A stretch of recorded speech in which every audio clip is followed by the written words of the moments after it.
एक बार की बात है, एक बहुत बड़ी आर्ट गैलरी ने कॉन्टेस्ट डिक्लेयर किया। उसमें उन्होंने अनाउंस किया कि जो भी पेंटर पीस को डिपिक्ट करने वाली वर्ल्ड की सबसे अच्छी पेंटिंग बनाएगा, उसको $10 मिलियन का इनाम मिलेगा। यह बात पूरी दुनिया में फैल गई और पूरी दुनिया से हजारों पेंटर्स ने अपनी अपनी पेंटिंग भेजी उस कॉन्टेस्ट में पार्टिसिपेट करने के लिए। उन हजारों पेंटिंग्स में से जो इस कॉन्टेस्ट के जजेस थे, उन्होंने फाइनली 100 पेंटिंग्स को शॉर्टलिस्ट किया और उन 100 पेंटिंग्स की एक एग्जीबिशन लगाई।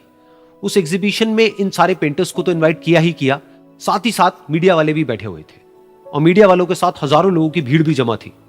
क्योंकि प्राइज अमाउंट इतना बड़ा था तो सबका इंटरेस्ट था ये जानने में कि कौन जीतेगा, कि वो पेंटिंग कैसी होगी और कौन वो पेंटर होगा जिसको इतना बड़ा अमाउंट मिलेगा। फाइनली वो दिन आ ही गया। वहां पर सारी ही पेंटिंग्स देखने लायक थी और एक से बढ़कर एक थी। उसमें से कुछ पेंटिंग्स थी जहां पर सबसे ज्यादा भीड़ थी। जैसे एक पेंटिंग थी जहां पर एक बिल्कुल साफ पानी की नदी बह रही थी, जिसके पीछे कुछ पहाड़ थे, उसके ऊपर बर्फ जमी हुई थी और पीछे से सनराइज हो रहा था। एक और पेंटिंग थी जहां पर पेंटर ने पीस को डिपिक्ट किया था फुल मून नाइट के थ्रू, यानी कि एक बिल्कुल पीसफुल लेक थी जिसका पानी बिल्कुल स्टिल था, इतना स्टिल कि उसके अंदर आप रिफ्लेक्शन देख सकते थे आसपास में जो भी कुछ था उसका, बिल्कुल एक मिरर की तरह। और बिल्कुल डार्क आसमान में कुछ तारे चमक रहे थे और एक चांद चमक रहा था। उसके अलावा एक पेंटिंग थी जिसमें बिल्कुल सफेद बादल थे, नीला आसमान था और बिल्कुल हरी हरी घास थी। यानी कि सारी ही पेंटिंग्स ऐसी जिसको देख करके ही मन शांत हो जाए। तो कॉन्टेस्ट बहुत ही टफ था क्योंकि सारी पेंटिंग्स एक से बढ़कर एक थी। तो जजेस के लिए शॉर्टलिस्ट करना कि कौन सी पेंटिंग बेस्ट है, that was very very difficult.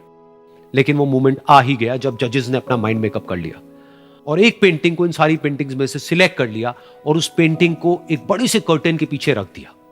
सामने वो सारे पेंटर्स बैठे हुए थे, मीडिया वाले थे और हजारों लोगों की भीड़ थी। सबकी क्यूरियोसिटी बढ़ती चली जा रही थी क्योंकि अमाउंट बहुत बड़ा था। लेकिन जैसे ही वो पर्दा हटा और सामने से सबने उस पेंटिंग को देखा तो सब हैरान रह गए। सब एक दूसरे की शक्ल देखने लगे। किसी को कुछ समझ नहीं आ रहा था कि एक्चुअल में हो क्या रहा है, क्योंकि वो पेंटिंग जो वहां पर दिख रही थी वो दूर दूर तक शांति को डिपिक्ट नहीं कर रही थी। तो सबको लगा कि शायद उस आर्ट गैलरी से कोई गलती हुई है या जजेस से कोई गलती हुई है और किसी गलत पेंटिंग को वहां पे रख दिया है। तो कुछ पेंटर्स एक साथ गए, जाकर के उस आर्ट गैलरी के ओनर से मिले और जाकर के उससे पूछा कि क्या ये कोई गलती है, गलती से कहीं कोई गलत पेंटिंग तो आपने वहां पे नहीं रख दी है। तो आर्ट गैलरी वाला थोड़ा सा मुस्कुराया और बोला, नहीं ये पेंटिंग बिल्कुल ठीक है, जजेस ने इसी पेंटिंग को सिलेक्ट किया है और यही पेंटिंग आज की विनर है। सारे पेंटर्स ये जवाब सुन करके गुस्से से भर गए और सबने मिल करके रिवोल्ट कर दिया। और ये देख करके सारे मीडिया वाले अपनी अपनी जगह से खड़े हुए और भागते हुए गए उस आर्ट गैलरी के ओनर के पास में और अपने अपने माइक्स उनके मुंह के आगे कर दिए। तो अगेन वो आर्ट गैलरी का जो ओनर था वो हल्का सा मुस्कुराया और उसने कहा कि मुझे कुछ बोलने से पहले एक बार इस पेंटिंग को आप लोग ध्यान से देखिए, थोड़ा पास से देखिए, शायद आपको कुछ ऐसा नजर आए जो दूर से नजर नहीं आ रहा है। क्योंकि आप सबने एक चीज तो देख ली कि इस पेंटिंग में आंधी है, तूफान है, चारों तरफ सब कुछ तहस नहस हो रहा है, आसमान में बिजली कड़क रही है, काले बादल हैं, ये सब तो आपने देख लिया। लेकिन एक चीज नहीं देखी कि इस पेंटिंग में एक घर भी है। उस घर में एक छोटी सी खिड़की है जहां पर एक आदमी खड़ा हुआ है। ध्यान से जाकर के देखिए, वो जो आदमी खड़ा हुआ है और बाहर देख रहा है उस घर से, उसके चेहरे पर कोई डर नहीं है, बल्कि एक हल्की सी मुस्कान है, एक ठहराव है, एक सुकून है। और यही है शांति का असली मतलब।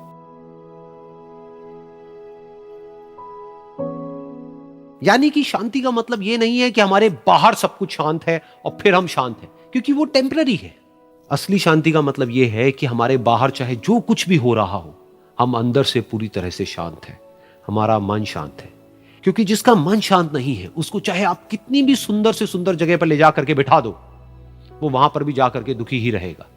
लेकिन दूसरी तरफ से जिसका मन शांत है, उसके बाहर चाहे कुछ भी हो रहा हो, चाहे मौसम कैसा भी हो, चाहे उसके आसपास में सब कुछ तहस नहस हो रहा हो, तूफान हो, लेकिन वो अंदर से बिल्कुल शांत रहेगा।